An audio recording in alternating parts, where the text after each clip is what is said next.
আমি না মনে মনে একটা প্ল্যান রেডি করেছি, বুঝলে, কিন্তু তোমাকে বলা হয়ে ওঠেনি।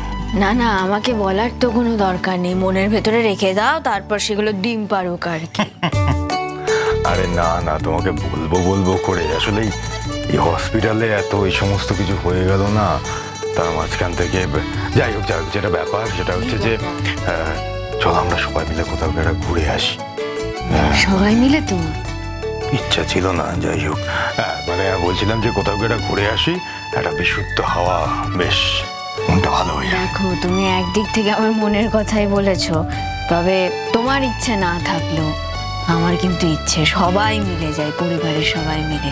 ঠিক আছে, ওরা ওদের মতো থাকবে, আমরা আমাদের মতো একটু নির্জন জায়গায় বসবো, দুটো কথা বলবো, একান্তে মনের জমে থাকা কথা বলবো আমরা। বুঝেছি, কিন্তু তার জন্য টিকিট গুলো এবার কাটতে হবে। এই টিকিট আবার কি কাটবে? হ্যাঁ, এমন ভান করছো যেন কোথায় যাবে, একদম অনেক দূরে বিদেশে কোথাও চলে যাচ্ছ।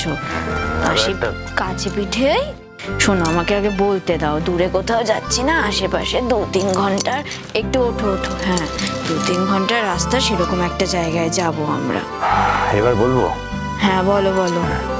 বলছিলাম যে ওই মানে ঠিক আছে, সবাই মিলে যাওয়ার অপশনটা খুবই ভালো অপশন, যাবো ওখানে। এইবারটা আমি আর তুমি একা গেলে হয় না? হ্যাঁ, আমি আর তুমি একা গেলে হয় না। কেন বলছো আমি জানি না, এই যে একা গেলে দুষ্টুমি করার সুযোগ তুমি পেয়ে যাবে, ওই জন্য একা ঘোরার ফন্দিটা তোমার মাথার মধ্যে ঘুরপাক খাচ্ছে। আমি জানি না কিছু। হ্যাঁ গুড্ডি, বলো। শোনো একটা এডিকশন। ওরে বাবা, এই তো দেখছি আমাকে কোনো কাজই শেষ করতে দেবে না, এখনো একটা শাড়ি গোছানোর বাকি আছে। বলছি তোমাকে একটা কথা বলা হয়। আবার কি বলনি? কত কথা জমিয়ে রেখেছো বলো তো। না শোনো না, বলছি ছাড়ার দিন, মানে হসপিটাল থেকে যেদিন আমাকে ছেড়ে দেবে, ওই দিন রেশমি আমার সঙ্গে আলাদা করে দেখা করতে এসেছিল। ওই দিন আমার সঙ্গে আলাদা করে কথা বলতে এসেছিল। হ্যাঁ, আর কি, ও কথা বলতে এসেছে, তুমিও সবটা ভুলে গিয়ে ওর ব্যাখ্যা শুনে ওকে ক্ষমা করে দিয়েছো। তুমি তো মহান না, আমি জানি। এই দেখেছো, আর তুমি কি করবে? কথা শুনতে চাও না, পুরো কথাটা শোনো আগে। কি শুনবো বলো? আরে আমার কাছে আলাদা করে কথা বলতে এসেছিল আর খুবই কান্নাকাটি করছিল, বিশ্বাস করো। আমি অত কিছু খেয়াল করিনি, অত কিছু আমার চোখে পড়েনি। আমার সেদিন মাথাটা গরম হয়েছিল, ওকে আমি 2 চোখে দেখতে পারিনি। দেখো রেশমি, আমি তো বাবা, আমি কি করে বাবা হয়ে মেয়েকে দূরে সরিয়ে রাখবো বলো তো?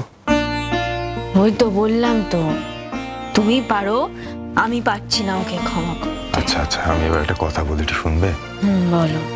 আমাকে খালি বলছিল যে আঙ্কেল আমি ক্ষমা প্রার্থী, আমাকে ক্ষমা করে দাও, আমাকে ক্ষমা করে দাও, মন থেকে বলছিল, বিশ্বাস করো। ও না আরো একটা কথা বলেছে, বলবো? কি বলে ফেলো। বাবার স্বীকৃতি দিয়েছে আমাকে, বললো আঙ্কেল আজকের পর থেকে আমি আর তোমাকে আঙ্কেল বলে ডাকবো না, বাবা বলবো। আর বাবা হিসাবেই আমি তোমাকে বাকি জীবন দেখতে চাই। এখন আর নতুন করে বিশ্বাস করতে পারছি না ওকে, বারবার বিশ্বাস ভেঙেছে তো, ওর অসাধ্য এমন কিছুই নেই। আচ্ছা গুড্ডি, তুমি বলো তো, তোমাদের মা মেয়ের সম্পর্ক স্বাভাবিক হবে, এটা দেখতে তো আমারও ভালো লাগবে, বলো? তা আমাকে কি করতে হবে বলো? ওকে এবারের মতো মেনে নাও গুড্ডি, আমি তোমাকে রিকোয়েস্ট করছি। গুড্ডি, তুমি আমাকে বলো, আমার জীবনের সব থেকে সেরা পাওনাটাও আমাকে দিয়েছে, আমাকে বাবা বাবা বলে ডেকেছে আমাকে। আমার জীবনে কি নেই বলতো গুড্ডি? এরকম দেবীর মতো একজন মা পেয়েছি আমি। হ্যাঁ, যদিও বাবাকে অনেক ছোটবেলাতেই হারিয়েছিলাম, তবে তুমি জানো এই বাবার অনেক গল্প শুনেছি আমার মায়ের কাছে। বাবা নাকি কোনোদিন নিজের কথা ভাবতো না, চিরকাল বাবা গরিব দুঃখীদের পাশেই দাঁড়িয়েছে সব সময়। বোঝাই তো যাচ্ছে একেবারে বাবার মতোই হয়েছে তার ছেলে। এরকম কিছু নয়। আর শুধু কি তাই, এবার একটা গুণী বউ পেয়েছি। কত ভাগ্য করলে এরকম বউ পাওয়া যায় বলো তো। আজকে আমার ভাইদের সঙ্গে আমার যে কি সম্পর্কটা হয়েছিল সেটা তো আমি জানি।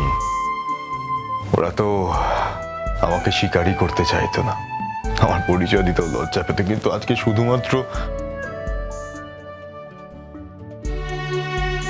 তোমার জন্যে আজকে ওদের সঙ্গে আমার এত ভালো সম্পর্ক। ওরা আমাকে এতটা সম্মান করে, এতটা কাছে টেনে নিয়েছে। শুধু কি ওরা, আমার ভাইয়ের বউরা পর্যন্ত আমাকে আমাকে পিতৃসম দেখে। আমার তো কোনো কিছুর অভাব রইল না গুড্ডি। জানো গুড্ডি, আমাকে রেশমি যখন আগের দিন ওই কথাগুলো বলছিল না, আবার কথা শুনে বুঝতে পারছিলাম, আমি অনুভব করতে পারছিলাম আসলে ও ছোটবেলা থেকে না তোমাকে ছাড়া আর কাউকে চেনেনি গুড্ডি। তাই চিরকাল তোমাকে না আঁকড়ে ধরে বাঁচতে চেয়েছে। তোমার সঙ্গে ও তোমাকে কারোর সঙ্গে এক বিন্দু শেয়ার করতে পারে না, এবং এইগুলো থেকে না ও এত কিছু কাণ্ড ঘটিয়ে ফেলেছে। কিন্তু তোমাকে প্রচন্ড ভালোবাসে গুড্ডি, এই বিষয়ে কোনো কোনো দ্বিমত নেই আমার। কারণ ও তো আমার সঙ্গে নিজে এসে একা কথা বলেছে, আমি দেখেছি। ও তোমার সঙ্গে এরকম ভাবে জড়িয়ে গেছে, ওকে ক্ষমা করে দাও। আর শুধু তাই নয়, এখনো ওর সঙ্গে আমাকেও জড়াতে চাইছে। তাহলে কি দাঁড়ালো, আমার জীবনের যে শেষ অপূর্ণতা বাবা, এই শব্দটা আমি কি করে ওকে দূরে সরিয়ে দেবো বলতো গুড্ডি? কি করে? ক্ষমা করতে পারবো কিনা আমি জানি না অঙ্কুশ, তবে এটুকু আশ্বস্ত করতে পারি, কোনো খারাপ ব্যবহার ওর সঙ্গে আমি আর করব না।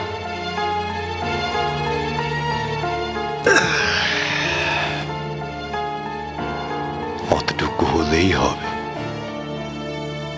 আর কিছু চাই না। কত ভাগ্য করলে এরকম বউ পাওয়া যায় বলো তো, হ্যাঁ? এই না হলে গুড্ডি, আপাতত এইটুকুই যথেষ্ট। Thank you. বৌদি, কি গো তোমরা এখানে কি করছো? সকাল থেকে তোমাদের দেখা পাইনি। সেই যে দুজনে মিলে ঘরে ঢুকেছো আর ঘর থেকে বেরোচ্ছ না। এই আবার তোর পাকামি শুরু হলো? আরে আর দেখো না, মা উজ্জ্বলকে কত বারণ করলো, সে শুনলই না, বললো যে সবজিওয়ালা এসে যাবে, বাড়ির কাজের লোকে দিয়ে আনাবে, সে ছুটেছে বাজার করতে। ওমা, কখন বেরোলো? এই তো এক্ষুনি। শোনো, সে বলেছে দাদার নাকি এই কদিন ভালো করে খাওয়া দাওয়া হয়নি, শিঙ্গি মাগুর মাছ কিনে আনবে, কাঁচকলা দিয়ে ঝোল করে দিতে হবে দাদাকে। এসব খেলে নাকি দাদা কাঁচকলা আমি খাবো না, আমার কি পেট খারাপ হয়েছে নাকি? আরে মা দেখেছো, একেতেই দুই ভাইতে হয়েছিল না, আবার উজ্জ্বলও তাদের সঙ্গে যোগদান করেছে।